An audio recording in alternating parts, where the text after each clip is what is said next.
నెల్లూరు మైపాడ్ రోడ్లో 20 లక్షలతో ఆధునీకరించిన చేపల మార్కెట్ను మంత్రి నారాయణ పునః ప్రారంభించారు. గతంలో మార్కెట్లలో సౌకర్యాలు లేకపోవడంతో మార్కెట్కు ఎవరూ రాకపోవడంతో వ్యాపారులు ఇబ్బంది పడ్డారని నారాయణ చెప్పారు.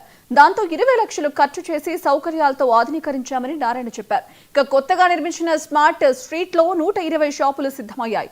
త్వరలోనే వాటిని సీఎం వర్చువల్ గా ప్రారంభిస్తారని నారాయణ చెప్పారు. ఇక నెల్లూరు నియోజకవర్గం టౌన్ అభివృద్ధి కృషి చేస్తానని మంత్రి నారాయణ భరోసా ఇచ్చారు.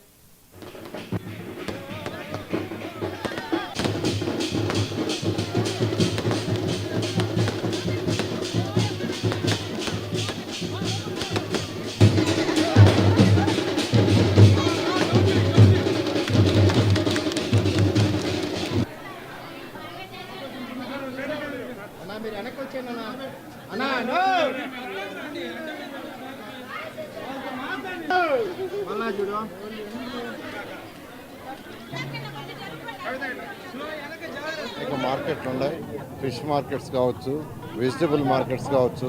అయితే ఈ మార్కెట్లలో పరిస్థితి వసతులు చాలా అధ్వానంగా ఉన్నాయి. మూడవ డివిజన్లో ఉన్న ఈ ఫస్ట్ మార్కెట్ రావటం చూడటం జరిగినప్పుడు అక్కడ ఉన్న ఎవరైతే మార్కెట్ వ్యాపారాలు చేసుకుంటున్నారో చేపల మార్కెట్ వాళ్ళందరూ రిక్వెస్ట్ అడిగారు, సార్ ఇది చూడండి ఎంత అధ్వానంగా ఉందో, నాన్ హైజీనిక్గా ఉంది, అంతేకాకుండా తాగడానికి నీళ్ళు లేవు, మేము ఏదైతే చేపలను తోముకుంటాం ఆ నీళ్లు పోవట్లేదు, ఇవన్నీ ఇబ్బందులు ఉన్నాయి, టాయిలెట్స్ లేవంటే అప్పుడే నేను వెంటనే మున్సిపల్ కమిషనర్ గారికి చెప్పడం, వారు వెంటనే ఒక 10 లక్షలతో దీన్ని 20 లక్షలతో యాక్చువల్గా దీన్ని ఎస్టిమేషన్ చేశారు. దాన్ని వెంటనే చేయించమన్నాను. దాన్ని వెంటనే చెప్పిన వెంటనే యాక్చువల్గా అధికారులు దాన్ని చేశారు. అధికారులందరూ కూడా ప్రత్యేకంగా అభినందిస్తున్నాను. ఈరోజు ఇక్కడికి ఇనాగరేషన్ రమ్మంటే నేను వస్తే ఆ యొక్క చేపలను ఎవరైతే అమ్ముకుంటున్నారో ఆ మహిళల ఆనందానికి అంతు లేదు. నిజంగా వాళ్ళ ఆనందానికి అంతు లేదు. నా దృష్టిలో అయితే చేసిన పని చిన్న పనే, నేను పెద్ద పని అనుకోవటంలా.